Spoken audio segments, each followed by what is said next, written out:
32번 주택법령상 도시형 생활택 틀린 거 이렇게 돼 있죠. 이 내용은 기본서 471쪽하고 472쪽이 있습니다.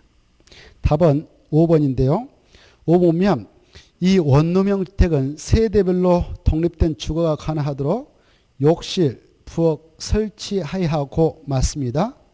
이때 욕실과 부엌을 제한, 부엌이란 말 나왔는데 부엌이 아니라 보일러실, 부엌을 지우시고 그랬다 보일러실.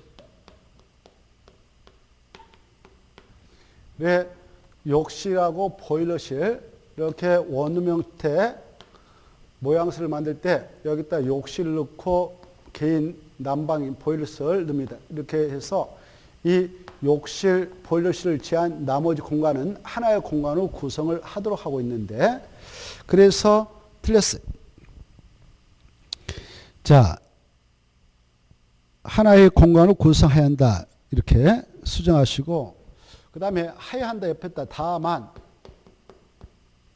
다만 각 세대의 주거 전용 면적이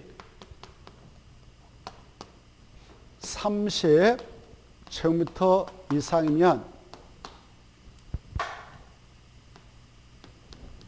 이상인 경우 두 개의 공간으로 할 수도 있다. 두 개의 공간으로 구성할 수 있다.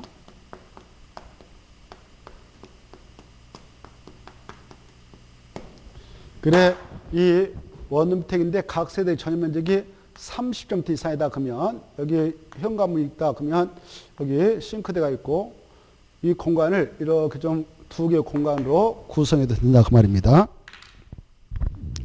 자, 그 다음에 33번 다음에는 통과하겠습니다. 33번 보시면 이것은 이제 세대구분형 공동택인데 틀린 거 이렇게 되어 있죠. 우리 기본서 471페이지 있습니다. 답은 4번인데요. 4번 이 사업계획 승인을 받아 건설하는 공동주택의 세대분형 공동택은 한동 할 때 동해 전체 세대수의 3분의 1을 넘지 않아야 된다. 이 사업계획 승인을 받아서 건설하는 공동택 세대분 공동택은요. 동별로 얼마를 만들지 말라. 이건 규제는 없습니다. 동별 규제는 없어요. 그냥 주택단지 안에 전체 세대수 대비 세대분형 공동택의 그 세대수는 3분의 1 넘지 말라 이런 규정이 있지만 동별 규제는 없기 때문에 4번이 틀렸습니다. 자, 그래 이때 그런데 말입니다. 기존 공동택을 세대 구분형 공동택으로 공동택 관리법에 의하여 행위허가 받아서 신고해서 설치하는 경우가 있거든요. 설치한다. 기존 것을 세대 구분형 공동택으로 세대 구분형 공동택 설치할 때는 바로 그 주택단지 안에 전체 세대수 대비 세대 구분형 공동택 세대수는 10분의 1 넘어서는 안 되고 각 통의 전체 세대수 대비 세대 구분형 공동택 세대수는 바로 3분의 1을 넘지 못하도록 규제합니다. 그걸 잘 구분해서 정리해 두시기 바랍니다. 자, 그 다음에 34번 주택법령상 리모델링 주택자 옳은 이렇게 되어 있죠. 답은 5번인데요. 이 리모델링 주택자비 리모델링을 하려면 허가 받아야 됩니다. 허가권료는 시장구수 구청장에다 맞습니다. 이것은 543페이지 있습니다. 그러면 1번은 왜 틀렸느냐? 이 리모델링 할 때 기존의 그 공동택인 아파트가 있지 않겠습니까? 이 세대수가 기존 세대수가 14층 이하다 그러면 수직증축형 리모델링 할 때는 최고 2계층까지만 옥상에다 올릴 수 있고 그리고 기존의 세대수가 15층 이상이면 수직증축할 때 최대 3계층까지만 수직증축을 올릴 수 있죠. 그래서 1번은 3계층이 아니라 2계층으로 수정해야 되겠죠. 2번은 우리 아까 1번 지문은 475페이지 있으니까 참고하시고 기본서. 2번 지문은 기본서 543페이지하고 544페이지 있는데 그 수치는 꼭 이해하고 정리 잘 해두셔야 돼요. 이 리모델링 주택조합이 주택단지 전체를 리모델링하는 경우에는 주택단지 전체 구분수자 및 의결권의 전체의 그 말 줘버려요. 의결권의 75% 동의를 얻어야 돼요. 각 75% 동의하고 각 동의 구분수자 및 의결권의 각 50% 이상의 동의를 받아서 리모델링 허가를 신청할 때 허가받아서 리모델링 공사를 진행할 수 있다라는. 그래서 2번 틀렸습니다. 그리고 만약 한 동만 리모델링 한다.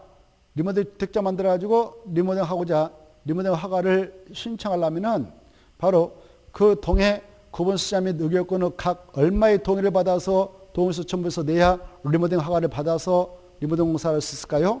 75%.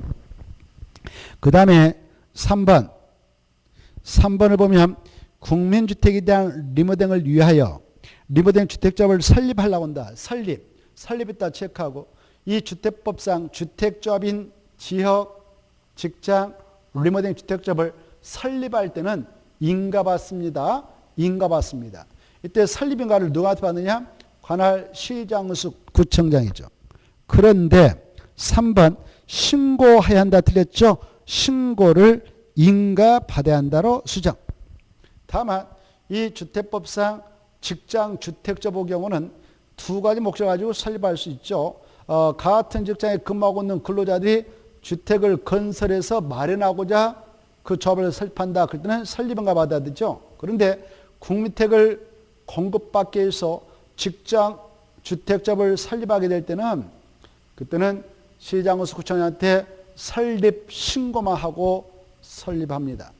그런데 지역하고 리모델링 주택조합은 조합을 설립하려면 반드시 시장수 구청장한테 설립인가 받아야 된다는 것을 명확하게 구분해서 정리하셔야 되겠고, 그 내용은 우리 기본서 484쪽, 485쪽 양쪽에 있습니다. 484페이지하고 485페이지. 동그라미 4번 볼까요? 4번은요. 우리 기본서 475페이지 있습니다. 487페이지도 있습니다. 리모델링 주택조합이 대수원인 리모델링 한다. 대수원인 리모델링 하려면 그따 줄 것이에요. 대수원인 리모델링 하려면 그따 줄 것이고 10년 경과 요함 이렇게 써놔요. 그래 사용검사, 사용승인, EMC 사용승인 받고 10년이 지나야 대수선인 리모델링은 허가받아서 할 수 있고요.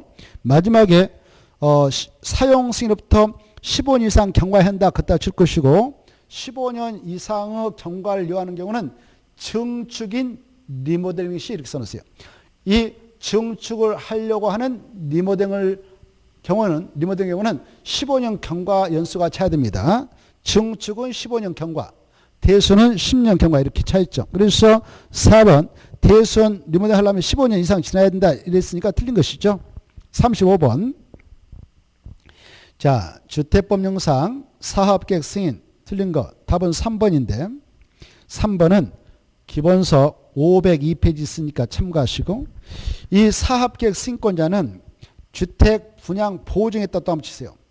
분양 보증을 받은 사업체가 경매로 대지세권을 상실했다. 그럴 때 그 사업계획 승인을 취소한다 틀렸습니다. 하이한다 치버리고 할 수 없다. 취소할 수 없습니다. 설령 그 사업계획 승인을 받아서 사업을 하려는 그 사업체가 그 주택을 건설하는 대지에 대한 소유권이 경매, 공매로 소유권을 상실했다 하더라도 주택 분양 보증의 조치를 취했다면 주택 분양 보증회사에서 사후 조치 취하여 진행할 수 있기 때문에 그때는 취소할 수 없다라는 걸 명심하시기 바랍니다. 만약 주택 분양 보증이 이루어지지 않는 상태에서 대지 소유권이 경매, 공매로 상실됐다. 그럴 때는 사업계획 쓴 거냐는 그때는 사업계획서를 취소할 수 있다. 이렇게. 나머지는 통과하겠고. 자, 36번. 이것은 533페이지 있는 건데요. 국토교통부 장관은 A 지역을 특위관리로 지정하였다. 지금 서울특별시 전역은 주택법상 특위관리로 지정이 되어 있죠. 이런 지역을 생각해 보면서 자, 주택법상 그런 특위관리로 지정된 A지역이 있다. 틀린 것은 이렇게 되어 있죠. 답은 2번입니다. A지역에서 주택을 보유하고 있던 자는 특위관리지역의 지정 이후 일정 기간 동안 주택의 전매 행위가 제한된다? 된다. 틀렸습니다. 되지 않는다 그래야 돼요. 전매가 제한되지 않습니다. 기존 주택은 자유롭게 전매를 할 수 있어요. 팔아먹을 수 있어요. 매매 정의를 통해서 소유권 넘겨줄 수 있죠. 그래서 틀렸습니다. 이 내용은 우리 기본서 523페이지도 있으니까 그래 동그라미 2번은 523페이지 있어요. 그래 이렇게 주택가격 안정을 도모하기 위해서 투기과열지구다라고 국토교통부 장관 시도사 지정을 할 수 있죠. 오늘 여기에다가 서울특별시 전역에다 투기과열지구를 지정하였다. 근데 여기에 지정할 당시에 서울특별시 주택이 엄청 많죠. 아파트 뭐 연립주택 엄청 많죠. 그런 것들 야 당무가 이거 전매 못한다라고 제안하냐? 이 전매 제한을 하지 않아요. 이건. 매매라든가 증여 이거 마음대로 할 수 있습니다. 기존 주택은. 그러면 투기과열지구를 지정하게 된 이유는 어찌하고자 지정하느냐? 이 투기과열지구를 오늘 지정했다면 그 후에 이 투기과열지구에서 신규 주택을 분양받기 위해서 신청해서 당첨됐어요. 그러면 그자는 A라 합시다. A자는 입주자, 해당 주택의 입주자로 선정된 지위를 취득했다 하는 거예요. 입주자로 선정된 지위를 취득했다. 신규 이렇게. 이걸 우리는 세자로 분양권이라 분양권. 우리 공법은 분양권이라는 말 잘 안 쓰는데 일상에서 분양권, 입주권이라 하죠. 이 입주권의 전매를 A가 이거 입주권을 취득했다. 101동 101호 당첨돼서 지금 입주로 선정됐다. 그러면 그날부터 오늘부터 바로 이 사업체가 A에게 소유권을 이전해 줄 때까지 공사 다 끝나고 잔금되면 소유권을 사업체가 이 A한테 이전해 주거든요. 이전할 때까지 소유권 이등기를 해줄 때까지는 전매를 못하도록 막고 있어요. 매매 증여를 통해서 전매를 못합니다. 다만 상속 허용되지만 근데 이 소유권 이등기가 지연돼 가지고 5년이 지금 초과했다 그러면 5년 초과하면 전매 제한을 풀어줍니다. 이게 바로 투기과열 지정 목적이에요. 자, 그래서 신규 입주권 전매 제한을 가하기 위해서 투기과열지구가 지정되지 기존 주택의 전매를 제한하는 것은 아니라는 거. 2번 그래서 틀렸습니다. 그리고 이 투기과열지구 전반에 대한 내용은 533페이지 이하에 있습니다. 37번. 이 주택법상 조정 대상적 설명 틀린 거 이렇게 되어 있는데 2번이 틀렸습니다. 조정 대상적은 국토교통부장이 지정하는데요. 해제도 국장이 하고 국토교통부장이 조정 대상적을 지정하거나 해제할 경우에는 미리 시도사 의견만 들으면 돼요. 뒤에 검토해서 해신할 필요는 없습니다. 시도사 의견을 들어야 한다. 이렇게 써놓으세요. 의견을 듣고 해신해 줘야 한다. 듣고부터 다 쳐버리고 들어야 한다. 이렇게만 끝을 맺으면 됩니다. 해신해 줘야 할 의무는 없습니다. 다음에는 통과하겠습니다. 자, 그 다음에 38번 보겠습니다. 38번은 주택법령상 리모델링인데 541쪽하고 542쪽이 있습니다. 틀린 거. 답은 5번인데요. 이 시장수 구청장은 세대수 증가형 그 말 지워버리고 그 자리에다 수직 증축형 이렇게 쓰세요.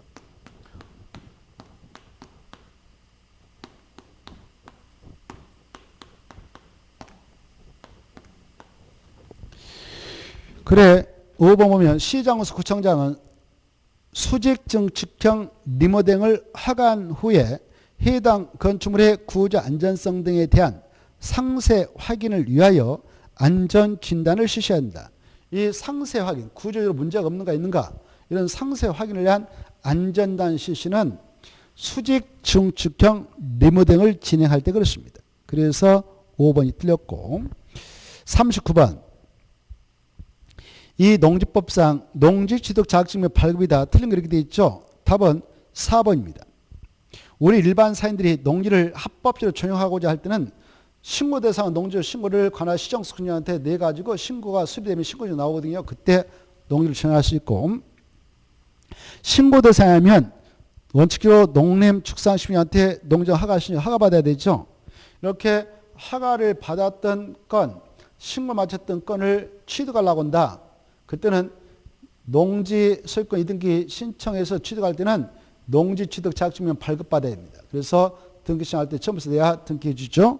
고로 4번 발급받지 아니하고 이 말이 틀렸어요. 발급받지 아니하고 할 때 받지 아니하고 그 말을 줘버리고 받아야 발급받아야 취득할 수 있다. 농지 취득 자격증명을 발급받아서 등기 신청할 때 농지에 대한 소유권 이등기 신청할 때 첨부해서 내야 등기성의 등기를 완료해 주고 그리함으로 말미암아 물권 변동 효율이 발생해서 농지를 취득할 수 있는 것이죠. 4번 틀렸습니다. 그리고 그 5번 이 농지 취득 자격증명을 발급해 주는 경우 누가 발급권자냐? 시에서는 시장, 구에서는 구청장, 읍에서는 읍장, 면에서는 면장이 발급권자다. 이 정도는 꼭 알아주십시오. 그래 군자에서는 군수가 발급권자가 아니고 농지 수지관할 읍이면 읍장, 면이면 면장이 발급권자이다. 꼭 알아주십시오. 그 다음에 40번. 이 40번은 농지법령상 농지전용이다. 틀린 거 이렇게 되어 있죠. 이 내용은 589쪽부터 601쪽에 있는데요. 답은 5번입니다. 1번, 4번 이런 것들은 589쪽이 있고요. 5번은요. 왜 틀렸냐. 마지막에 할 수 있다 이걸 줘버리고 하여야 한다. 취소하여야 한다. 취소해야 한다. 필수적입니다. 이 내용은 598, 599쪽에 있는데요. 농지법상 농지전용 허가의 취소가 7가지가 있고 7가지 중 하나만 필수적 취소해야 되어서 그 사유에 해당하면 반드시 농지전용 허가를 취소해야 되죠. 우리가 농지전용 허가, 농지전용 신고 마치고 농지전용 공사에 들어가죠. 공사에 들어갔는데 법을 위반해서 공사를 진행하면 공사 중지해라, 조업 정지해라라는 조치명이 내려와요. 이때 조치명을 이해하면 되는데 그 조치명을 또 위반했다. 그때는 반드시 농지전용 허가를 취소해야 합니다. 그래서 5번 조치명령, 중지명령 이런 명령을 위반했다면 허가를 취소해야 한다 그래야 돼요. 그래서 할 수 있다가 틀렸습니다. 나머지는 다 맞습니다. 자, 여기까지 해서 오늘의 일정을 마무리 짓고 종강을 하려 합니다. 자, 그동안 여러분들 열심히 달려왔고 최선을 다했습니다. 이제 남은 며칠 동안 이제 잘 마무리 정리하셔서 올해 10월 31일 토요일 날 시험 보셔가지고 꼭 합격의 주인공이 되시길 바라겠습니다. 여러분들 고생들 많으셨습니다. 자, 마지막 순간 화이팅 합시다. 여러분들 이제 마치겠습니다. 안녕히 계십시오.